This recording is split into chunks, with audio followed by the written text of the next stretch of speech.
एक जादूगर था। वह बहुत दुष्ट था, बिल्कुल राक्षस ही समझो। दूसरों को तंग करने में उसे बड़ा मजा आता था। उसने एक ऐसा जादुई आईना तैयार किया जिसमें हर अच्छी और सुंदर चीज भद्दी और बदसूरत दिखाई देती थी। आमतौर से तो उसमें अच्छी चीजें दिखाई ही नहीं देती थीं। खराब और बदसूरत चीजें उसमें खूब अच्छी मालूम पड़ती थीं। इस जादुई आईने में अगर कोई सुंदर आदमी देखता तो उसकी शक्ल बिल्कुल बिगड़ जाती थी। कभी सिर गायब तो कभी पेट गायब। हाथ पैर इस तरह मुड़े हुए और टूटे हुए से लगते थे कि कोई उसको पहचान नहीं सकता था। जादूगर ये देखकर दुष्टतापूर्वक हंसता था और मन ही मन बड़ा खुश होता था। जादूगर ने अपने बहुत से चेले पाल रखे थे। वे भी एक से एक बढ़कर दुष्ट थे। वे उस जादुई आईने को लेकर घूमते थे और लोगों को उनकी बदली हुई शक्लें दिखाकर चिढ़ाया करते थे। एक बार उसके शिष्यों को एक नई चाल सूझी। उन्होंने सोचा कि देवतागण और स्वर्ग की अप्सराएं वगैरह अपने को बहुत सुंदर मानती हैं। चलो उन्हें भी उनकी असली शक्ल इस आईने में दिखाई जाए। ये सोचकर वे जादू के बल से आईना उठाकर आसमान में उड़ने लगे। वे उड़ते चले गए, यहाँ तक कि इतनी ऊंचाई पर जा पहुंचे कि उनके हाथ से वह जादुई आईना छूट गया और जमीन पर जा गिरा। गिरते ही उसके इतने छोटे छोटे टुकड़े हो गए कि वे हवा में उड़ने लगे। संसार के लिए यह और भी बुरी बात हुई। उस शैतान आईने के जर्रे कुछ लोगों की आंखों में पड़े और वे हर अच्छी चीज को बुरी समझने लगे। उस शैतान आईने के टुकड़े कुछ लोगों के दिल में भी जा बैठे। ये और भी बुरा हुआ। लोगों के दिलों से दया, ममता, प्रेम, स्नेह सब कुछ उड़ गया और वे पत्थर दिल हो गए, बिल्कुल बर्फ जैसे ठंडे और कड़े। उस शीशे के कुछ बड़े टुकड़े इकट्ठा करके लोगों ने इनके चश्मे बना लिए और उन्हें अपनी आंखों पर लगाकर वे अपने पड़ोसियों और मिलने जुलने वालों सबको बुरा समझने लगे। जादूगर ये देखकर खूब प्रसन्न हुआ और खिलखिलाकर हंसता रहा। अब भी उस शैतान आईने के टुकड़े हवा में तैर रहे हैं। इनका क्या असर होता है, इसे हम आगे की कहानी में पढ़ेंगे। एक बड़ा शहर था जहां बहुत से लोग रहते थे। वह इतना घना बसा हुआ था और लोगों के पास इतने छोटे छोटे मकान थे कि वे एक बगीचा तक नहीं लगा सकते थे। ऐसी ही घनी बस्ती में दो छोटे बच्चे रहते थे, एक लड़का और एक लड़की। दोनों भाई बहन नहीं थे, लेकिन दोनों में भाई बहन जैसा ही प्यार था। उनके घर इतने पास पास थे कि वे अपने घर की खिड़की पार करके दूसरे की खिड़की में जा सकते थे। खिड़की के पास लकड़ी के बड़े बड़े डिब्बों में उनके घर के लोगों ने कुछ पौधे लगा रखे थे जिनमें गुलाब भी थे।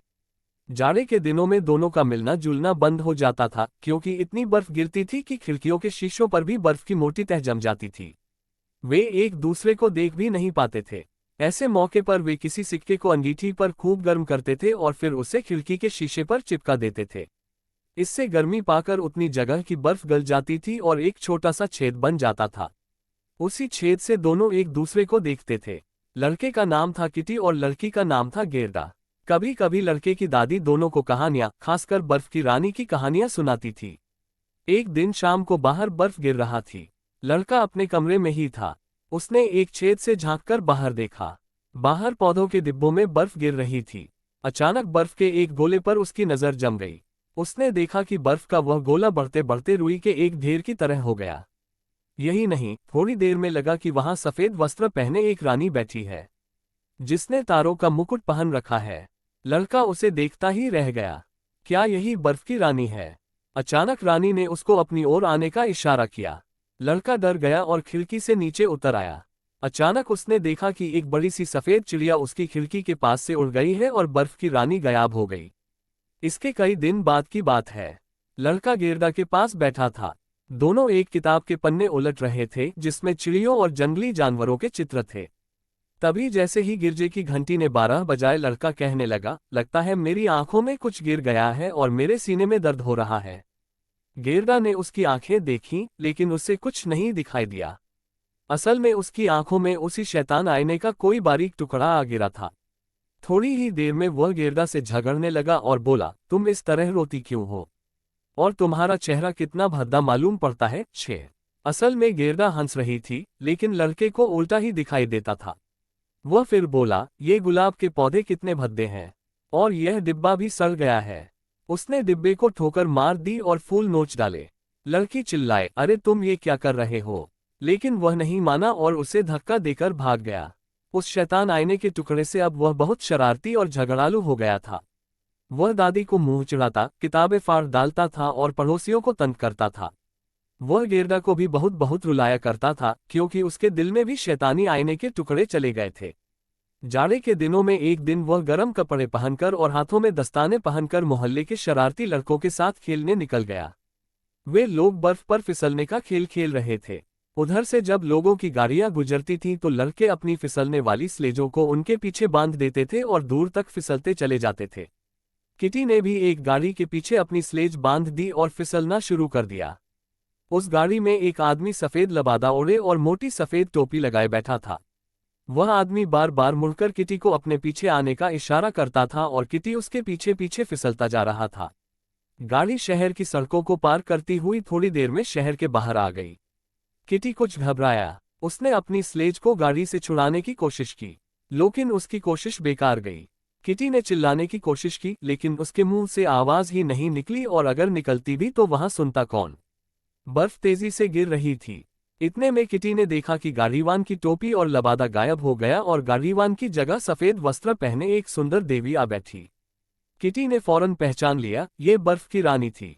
बर्फ की रानी ने किटी को अपनी गाड़ी में बिठा लिया और उसे अपनी सफेद चद्दर से ढककर बोली, तुम्हें बहुत जाड़ा लग रहा है ना। लेकिन उसकी चद्दर में तो और भी ठंडक थी। बर्फ की रानी ने जब प्यार से उसका माथा चूमा तो उसे लगा जैसे उसका माथा बर्फ से छू गया हो। वह आसमान में उड़ने लगी। किटी ने सुना बादल रानी के स्वागत में कोई गीत गा रहे थे। अब वे लोग बादलों के भी ऊपर उड़े जा रहे थे। बर्फ की रानी उसे बादलों के देश में ले आई थी। उधर गेरदा उसकी याद में बड़ी दुखी थी। लड़कों से उसे मालूम हुआ कि किसी गाड़ी के साथ किटी स्लेज में घिसटता हुआ ना मालूम कहाँ चला गया। लड़कों की आंखों में आंसू आ गए और गेरदा तो फूट फूट कर रोने लगी। कुछ दिनों बाद जाड़ा खत्म हो गया। बसंत ऋतु आए। जब बसंत ऋतु की सुहावनी धूप गेरदा की खिड़की में आई तो उसे अपने साथी की बड़ी याद आई। एक दिन वह अपने लाल जूते पहनकर नदी किनारे जा पहुंची और नदी से पूछने लगी, क्या तुम मेरे भाई को बहा ले गई हो? मैं तुम्हें अपने ये नए नए जूते दूंगी, तुम मेरा भाई ला दो। इसके जवाब में नदी की लहरें अजीब तरह से हिलने लगीं। गेरदा ने अपने जूते पानी में फेंक दिए, लेकिन लहरें जूतों को बहाकर फिर से नदी किनारे छोड़ गईं। गेरदा को लगा कि शायद उसने जूते ज्यादा दूर नहीं फेंके, इसलिए ये वापस लौट आए हैं। उसने देखा कि पास ही सरपत की झाड़ी के पास एक नाव खड़ी थी। वह नाव पर चढ़ गई और वहां से उसने जोर लगाकर जूते पानी में फेंक दिए। लेकिन ऐसा करते समय नाव को एक झटका लगा और उसकी रस्सी खुल गई और नाव नदी में बहने लगी। गेरदा बड़ी घबराए, लेकिन नाव को रोकने का कोई चारा ही नहीं था। वह बड़ी तेजी से बही जा रही थी। गेरदा डरकर चिल्लाने लगी, लेकिन किसी ने उसकी आवाज नहीं सुनी। नाव बहती रही। गेरदा ने सोचा कि शायद ये नाव उसे किटी के पास ले जाएगी। नाव बहती बहती ऐसी जगह जा पहुंची जहां नदी किनारे एक छोटी सी झोपड़ी बनी थी, जिसकी एक खिड़की नीली थी और दूसरी लाल। झोपड़ी के दरवाजे पर लकड़ी के 2 सिपाही खड़े थे। जैसे ही गेरदा की नाव झोपड़ी के पास पहुंची, सिपाहियों ने उसे सलाम किया। गेरदा ने सोचा शायद ये जिंदा है। वह मदद के लिए उन्हें पुकारने लगी, लेकिन सिपाही चुपचाप खड़े रहे। उसकी आवाज सुनकर झोपड़ी में से एक बुढ़िया निकली। वह एक लाठी के सहारे चल रही थी। उसने अपनी लाठी से नाव को किनारे की ओर खींचते हुए कहा, हाय बेचारी लड़की, तुम कितनी दूर पानी में बहाए। फिर उसने गेरदा को उठाकर किनारे उतार लिया। गेरदा किनारे पर पहुंचकर बहुत खुश हुई, लेकिन साथ ही इस विचित्र बुढ़िया को देखकर उसे डर लग रहा था। बुढ़िया के पूछने पर गेरदा ने सारा किस्सा कह सुनाया और फिर पूछा, क्या तुमने मेरे भाई किटी को देखा है? बुढ़िया बोला, नहीं, मैंने उसे नहीं देखा, लेकिन अगर वह नदी में बह रहा है तो जरूर यहाँ आ पहुंचेगा। तुम घबराओ मत, तब तक तुम यहीं रहो और आराम से यहाँ के फूल सूंघो। यहाँ आसपास बड़ा अच्छा बगीचा है जिसमें ऐसे फूल लगते हैं जैसे तुमने कभी नहीं देखे होंगे। फिर बुढ़िया उसका हाथ पकड़कर उसे अपनी झोपड़ी में ले गई। अंदर जाकर उसने दरवाजा बंद कर लिया। असल में ये बुढ़िया एक जादूगरनी थी, लेकिन ये दुष्ट नहीं थी। गेरदा के बाल संवारते संवारते वह उस पर जादू कर रही थी। वह उसे अपने पास ही रखना चाहती थी। धीरे धीरे गेरदा किटी को भूलने लगी। फिर बुढ़िया उसे अपना बगीचा दिखाने ले गई। उस बाग में तरह तरह के फूल खिले हुए थे। वह दिन भर उनके बीच खेलती रही। शाम को जब वह थक गई तब उसके सोने के लिए एक छोटा सा और खूब मुलायम बिस्तर लगाया गया। गेरदा जैसे ही उस पर लेटी कि उसे गहरी नींद आ गई और वह मीठे सपने देखने लगी। इस तरह धीरे धीरे उसके दिन बीतने लगे। वह उस बाग के हर फूल को जानती थी, लेकिन उसे लगता था कि कोई एक फूल इसमें से गायब है। वह कौन सा फूल है यह उसे याद नहीं आता था। एक दिन उस बुढ़िया के हेड पर उसकी नजर गई और उसे फौरन याद आया कि इस बाग में गुलाब के फूल नहीं है, इसलिए यह इतना सूना सूना सा लगता है। असल में बात यही थी कि उस बुढ़िया ने जादू के जोर से बाग के सारे गुलाब के पौधों को गायब कर दिया था। उसे डर था कि अगर गेरदा गुलाब देखेगी तो उसे किटी की याद आ जाएगी, लेकिन वह अपने हेड पर बने हुए गुलाब के चित्र को मिटाना भूल गई थी। यह क्या, इस बाग में गुलाब का एक भी फूल नहीं है? गेरदा बोली। उसे अपने गुलाब इतने याद आए कि वह बगीचे में बैठकर रोने लगी। उसके आंसू टपक रहे थे। वह पहले गुलाब का एक सुंदर सा पौधा लगा था, जिसे बुढ़िया ने अपने जादू के जोर से गायब कर दिया था। गेरदा के गरम गरम आंसू जब उस जगह टपके तो वहां फिर से गुलाब का पौधा निकल आया। उस पर बहुत ही सुंदर फूल खिले थे। गेरदा ने गुलाब के फूल को चूम लिया। उसे पिछली सारी बातें याद हो आईं। उसने गुलाब के फूल से पूछा, क्यों, क्या किटी मर गया? गुलाब के फूल बोले, नहीं, अभी वह मरा नहीं है। हम तो अब तक जमीन में ही थे जहां मरे हुए लोग रहते हैं। वहां हमें किटी नहीं मिला। लेकिन जब गेरदा ने उनसे किटी का पता पूछा तो उनमें से कोई उसका पता नहीं बता सका। गेरदा उस बाग में बेचैन होकर इधर उधर भटकने लगी। इतने में एक कौवा कांव कांव करता हुआ आया और गेरदा के सामने आ बैठा। गेरदा ने उससे किटी के बारे में पूछा तो वह बड़ी देर तक चुप रहा और गर्दन हिलाता रहा। फिर अचानक बोला, ओह हाँ, याद आया। शायद वह किटी ही था, लेकिन अब वह राजकुमारी के पास रहता है। वह जरूर तुम्हें भूल गया होगा। इस देश में एक राजकुमारी रहती है। वह बड़ी चालाक है। वह दुनिया भर के अखबार पढ़ती है और सारी खबरें उसे मालूम रहती हैं। एक दिन उसने सोचा कि अब मुझे शादी करनी चाहिए। वह अपने लिए ऐसा लड़का खोजने लगी जो बहुत बुद्धिमान हो, जिसे अच्छी तरह बात करना आता हो। ठीक है, लेकिन क्या मेरा किटी तुम्हें वहां दिखाई दिया? कौवा बोला, ठहरो, बता रहा हूँ। हाँ तो, वहां एक दिन एक लड़का आया। वह देखने में बड़ा सुंदर था, बिल्कुल तुम्हारी तरह। वह सीधा अंदर घुस गया। हालांकि वह फटे और गंदे कपड़े पहने था, लेकिन कोई उसे रोक नहीं सका। वह सीधा राजकुमारी के पास जा पहुंचा। उसने राजकुमारी से कहा, मैं तुम्हारी मन जीतने नहीं आया हूँ, बल्कि तुम्हारी बुद्धिमानी की बातें सुनने आया हूँ। हाँ हाँ, वह मेरा किटी ही होगा। वह बड़ा बहादुर है। क्या तुम मुझे राजकुमारी के महल में ले जा सकते हो? कौवा बोला, यह इतना आसान काम नहीं है। पहले मैं अपनी कौवी से इसके बारे में बात कर लूं, क्योंकि तुम्हारी जैसी छोटी बच्ची को महल में ले जाने की इजाजत पाना बड़ा मुश्किल है। अच्छा, तुम यहीं बैठो, मैं जरा अपनी कौवी से बात कर आऊं। ये कहकर कौवा उड़ गया। थोड़ी देर बाद फिर कांव कांव करता हुआ वह लौट आया और बोला, मेरी कौवी ने तुमको सलाम भेजा है, और लो, ये रोटी का टुकड़ा भी दिया है। इसे खा लो, तुम्हें भूख लगी होगी। तुम रो मत, मेरी कौवी तुम्हें पिछवाड़े के दरवाजे से महल में पहुंचा देगी। आओ, चलो मेरे साथ। रोटी खाकर गेरदा कौवे के साथ चल पड़ी। वह जल्दी जल्दी चल रही थी, क्योंकि उसे डर था कि कहीं वह बुढ़िया पीछे पीछे ना आती हो। थोड़ी देर में वह कौवा उससे एक बहुत बड़े बगीचे में ले गया। वह राजकुमारी के महल का बगीचा था। रास्ते में कौवी भी साथ हो ली। वह रास्ता बताते हुए उसे महल में ले गई। गेरदा मन में घबरा रही थी। एक जीना पार करके वे लोग ऊपर पहुंचे। वहां एक दिया जल रहा था। कौवी के कहने पर गेरदा ने दिया उठा लिया और आगे आगे चलने लगी। थोड़ी देर में वे सोने वाले कमरे में पहुंच गए। वह कमरा बड़ा सुंदर था। देखने में उसकी छत और बीच में लगा हुआ खंभा ताड़ के पेड़ की तरह लगता था, जिसमें तरह तरह के हीरे मोती लगे हुए थे। कमरे में लिली के फूल की शक्ल के 2 पलंग लगे थे। एक राजकुमारी के लिए था और दूसरा राजकुमार के लिए। गेरदा पलंग पर किटी को ढूंढने लगी। उस पर एक लड़का सो रहा था। उसने उसे आवाज दी और दिए से उसके चेहरे पर प्रकाश किया। राजकुमार की नींद खुली नहीं थी। गेरदा को यह देखकर बड़ा अफसोस हुआ कि वह किटी नहीं था। तब तक राजकुमार की नींद भी खुल गई। उसने पूछा, तुम कौन हो और यहाँ क्या करने आए हो? गेरदा ने रोते रोते अपना सारा किस्सा कह सुनाया। उसने ये भी बताया कि किस तरह इस महल के पालतू कौवे और कौवी ने उसकी मदद की। राजकुमार और राजकुमारी को उसकी कहानी सुनकर बड़ा दुख हुआ, लेकिन कौवों के इस जोड़े पर वे दोनों बहुत प्रसन्न थे। राजकुमार ने अपने पालतू कौवों की बड़ी तारीफ की, क्योंकि उन्होंने एक गरीब लड़की की मदद की थी। राजकुमारी ने उससे पूछा, अच्छा बताओ, तुम लोग महल से आजाद होना चाहते हो या अपने इस काम के बदले में तुम्हें दरबारी कौवा बना दिया जाए? महल के रसोईघर में जो कुछ बच जाएगा वह तुम्हारा होगा। कौवे और कौवी ने सिर झुकाकर उन्हें सलाम किया और दरबारी कौवा बनना स्वीकार कर लिया। राजकुमारी हुक्म से गेरदा को खाना खिलाया गया और फिर आराम से सुला दिया गया। दूसरे दिन गेरदा को खूब अच्छे अच्छे कपड़े पहनने को मिले और उससे कहा गया कि तुम महल में ही कुछ दिन मेहमान बनकर रहो। लेकिन गेरदा राजी नहीं हुई। उसने सिर्फ एक जोड़े जूते और एक छोटी घोड़ा गाड़ी मांग ली ताकि उसमें बैठकर वह किटी को खोजने जा सके। फौरन उसके लिए एक नई गाड़ी का इंतजाम किया गया। असली सोने की बनी हुई गाड़ी थी यह। उसमें एक कोचवान और 4 नौकर भी थे। राजकुमारी ने खुद सहारा देकर गेरदा को गाड़ी में बिठाया और सम्मान सहित विदा किया। गाड़ी एक घने और अंधेरे जंगल में से होकर आगे बढ़ने लगी। अंधेरे में वह काफी चमक रही थी। उस जंगल में कुछ डाकू रहते थे। जब उनकी नजर गाड़ी पर पड़ी तब वे अपने को नहीं रोक सके। उन्होंने आपस में तय किया कि इसे लूटना चाहिए। गाड़ी सोने की मालूम होती है। डाकुओं ने आगे बढ़कर अचानक गेरदा की गाड़ी को घेर लिया।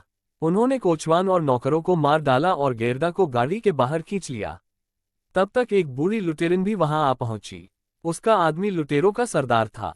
गेरदा को देखकर वह बोली, वाह कैसी मोटी ताजी लड़की है, इसे मुझे पकड़ा दो, ये खाने में बड़ी जायकेदार लगेगी। वह बुढ़िया बड़ी डरावनी थी। देखते देखते उसने एक चमचमाती छुरी निकाल ली। वह उसे मारने ही जा रही थी कि इतने में उसकी लड़की आ पहुंची और उससे लिपट गई। वह अपनी माँ से कहने लगी, माँ इसे मुझे दे दो, मैं इसके साथ खेलूंगी, यह मेरे साथ रहेगी। ये कहकर उस लड़की ने बात बात में अपनी माँ के कान काट लिए। असल में वह अपनी माँ की बड़ी दुलारी बेटी थी और किसी को कुछ नहीं समझती थी। लुटेरे की लड़की गेरदा के साथ उसकी गाड़ी में आ बैठी और गाड़ी को हाँकते हुए और भी घने जंगल में ले गई। वह गेरदा के बराबर ऊंची थी, लेकिन उससे ज्यादा तगड़ी थी। उसने प्यार से गेरदा के कंधे पर हाथ रखकर कहा, डरो मत, जब तक मैं तुम्हें चाहती हूँ मेरी माँ तुम्हें नहीं मारेगी। क्या तुम राजकुमारी हो? नहीं, गेरदा बोली और फिर उसने अपना सारा किस्सा उसे भी बता दिया। वह लड़की उसकी बातें सुनती रही और गेरदा के आंसू पोंछती रही। लुटेरों के महल में जाकर गाड़ी रुक गई। महल के लगभग सभी कमरों की छतें धुएं से काली हो रही थीं। एक कमरे में एक बड़ी भारी देगची में कोई चीज पक रही थी। आग पर खरगोश और हिरन भूने जा रहे थे। दोनों ने डटकर भरपेट खाना खाया, फिर दोनों एक कमरे में आराम से लेट गईं। उस कमरे में छत में लगे हुए बांसों पर बहुत से कबूतर ऊँघ रहे थे। उस लड़की ने बताया कि ये सब उसके पालतू कबूतर हैं। उसने एक बड़ा भारी हिरन भी पाल रखा था, जो हमेशा एक बड़ी जंजीर से बंधा रहता था। थोड़ी देर तक इधर उधर की बातें करने के बाद वह लड़की सो गई। लेकिन गेरदा को नींद नहीं आ रही थी। इतने में 2 जंगली कबूतर बोले, गुटगू गुटगू, हमने तुम्हारे किटी को देखा है। वह बर्फ की रानी के रथ साथ अपनी स्लेज बांधकर भागा चला जा रहा था। यह क्या कह रहे हो तुम लोग? जरा मुझे भी बताओ कि बर्फ की रानी कहाँ रहती है। क्या तुम लोग कुछ जानते हो? गेरदा ने कबूतरों से पूछा। हमें ये तो नहीं पता कि वह कहाँ रहती है। हो सकता है बर्फ के देश में रहती हो। ये रेंडियर बर्फीले प्रदेश का हिरन तुम्हें उसके बारे में बहुत कुछ बताएगा। इतने में रेंडियर अपने पिंजरे से बोला, वहां चारों तरफ हमेशा बर्फ ही बर्फ रहती है। वहां सब आजादी से रहते हैं। बर्फ की रानी गर्मी के दिनों में बर्फ के मैदान में आ जाती है, लेकिन उसका किला उत्तरी ध्रुव पर है। सुबह उठकर गेरदा ने उस लड़की को कबूतर और रेंडियर की बातें बता दी और उससे मदद मांगी। लुटेरे की लड़की राजी हो गई। दोपहर में जब सब लोग खा पीकर सो गए, तब उस लड़की ने गेरदा को रेंडियर से अपने साथ उत्तर के बर्फीले देश लैपलैंड पहुंचा आने को कहा। रेंडियर फौरन राजी हो गया। लुटेरे की लड़की ने गेरदा को रेंडियर की पीठ पर बांध दिया और अपनी माँ के बड़े बड़े दस्ताने हाथों में पहना दिए ताकि बर्फीले देश में उसे ज्यादा ठंड न लगे। गेरदा की आंखों में आंसू आ गए क्योंकि उसने ये कभी नहीं सोचा था कि लुटेरों के बीच भी उसे अपना कोई मित्र मिल जाएगा। उसे आंसू बहाते देखकर लुटेरे की लड़की बोली, तुम इस तरह रोती क्यों हो? तुम्हें तो और खुश होना चाहिए। लो, ये रोटी के कुछ टुकड़े हैं और कुछ भुना हुआ गोश्त है। अपने पास रख लो, रास्ते में भूख लगने पर खा लेना। फिर उसने रेंडियर की पीठ ठोककर कहा, देखो इस लड़की को कहीं गिराना मत, बहुत संभाल कर ले जाना। रेंडियर गेरदा को अपनी पीठ पर बिठाए हुए फौरन चौकड़ी भरकर भाग खड़ा हुआ। रास्ते में एक जगह रुककर दोनों ने खाना खाया। रेंडियर फिर से दौड़ने लगा। अंत में वे दोनों उत्तरी ध्रुव के पास के बर्फीले देश लैपलैंड में जा पहुंचे। रेंडियर एक छोटी सी झोपड़ी के पास रुका। ये झोपड़ी बर्फ का एक अजीब सा मकान था, जिसके अंदर एक स्त्री बैठी हुई आग में मछली भून रही थी।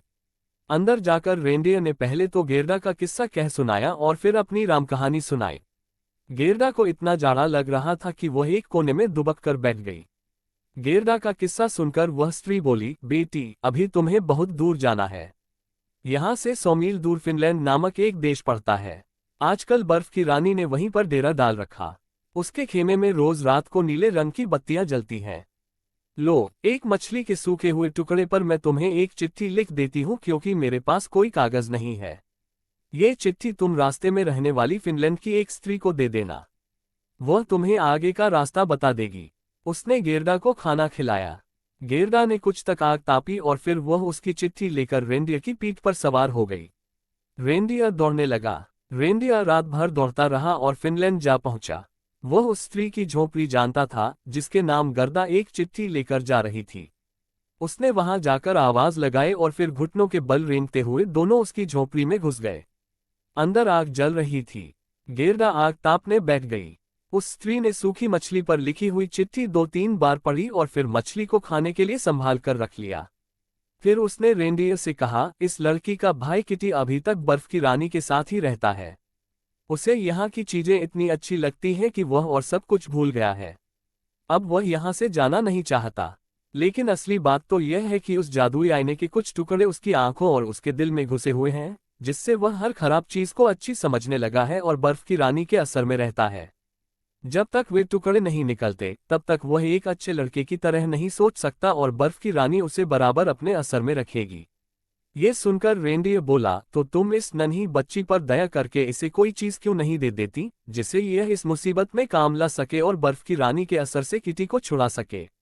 वह स्त्री कहने लगी, नहीं, इस लड़की के पास खुद एक बहुत बड़ी शक्ति है।